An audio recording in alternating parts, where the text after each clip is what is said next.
भुसावळ शहरात मोकाट कुत्र्यांचा प्रश्न दिवसेंदिवस गंभीर होत असताना नारायणनगर परिसरात कुत्र्याच्या हल्ल्यात गंभीर जखमी झालेल्या 9 वर्षीय विद्यार्थ्याचा उपचारादरम्यान मृत्यू झाला।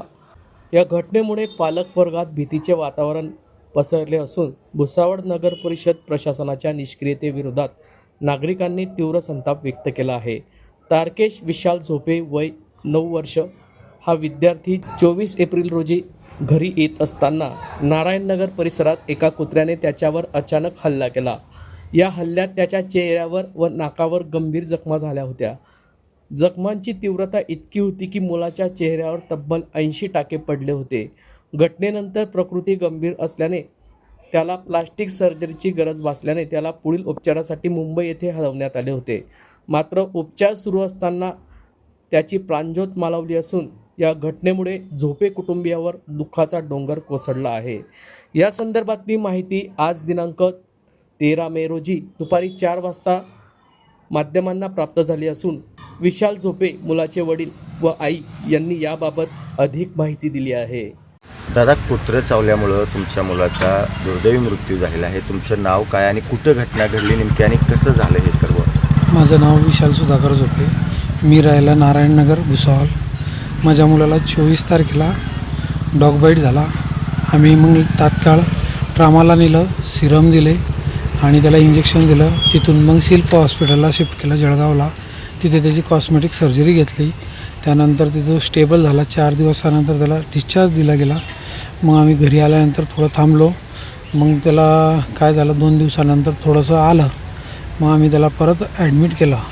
ॲडमिट विश्वप्रभामध्ये केलं आणि त्यानंतर मग त्याला सलाईन लावल्या। पण रात्री त्याला रॅबिसचे लक्षणं दिसायला लागले आणि मग तत्काळ आम्ही त्यांना डॉक्टरांचा सल्ला घेऊन आम्ही मुंबईला गेले।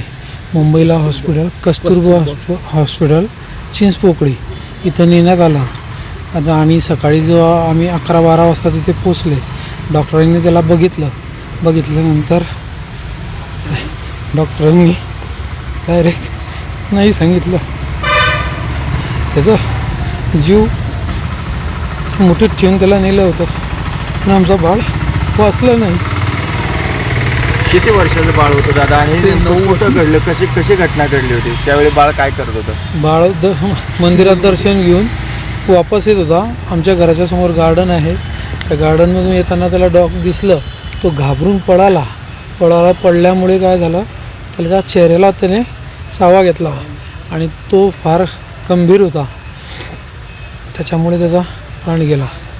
दादा, आता तुमची काय मागणी आहे? कुत्रे त्या अजूनही त्या घरामध्ये काल 5 कुत्रे नगर परिषदेने जप्त केलेले आहेत, घेऊन गेलेले आहेत। जे कुत्रे जप्त केले त्यातला एक कुत्रा आहे तो, आणि जो कुत्रा वागवतो आम्हाला त्याची अशीच मागणी आहे की बाबा त्यावर काहीतरी ॲक्शन झाली पाहिजे आणि त्याच्यावर काहीतरी दंडात्मक कारवाई, फौजदारी कारवाई जे पण असेल नियमात ते त्यावर करण्यात यावी हीच आमची मागणी। कारण की आमच्या कॉलनीत अजून छोटे मुलं आहे जे आमचे बाळासारखेच आहे, त्यांच्यावर परत असं होऊ नये। तुम्ही काय आव्हान करा? अशी प्रत्येक ठिकाणी गल्लीबोळामध्ये, भुसावळ असेल, वरणगाव असेल, तालुक्यामध्ये सर्रास डॉग फिरताना दिसत आहेत। तुम्हाला एक मूल होतं ते गमावं लागलेलं आहे। हे बघा, आमचं मूल तर आम्ही गमावलेलंच आहे।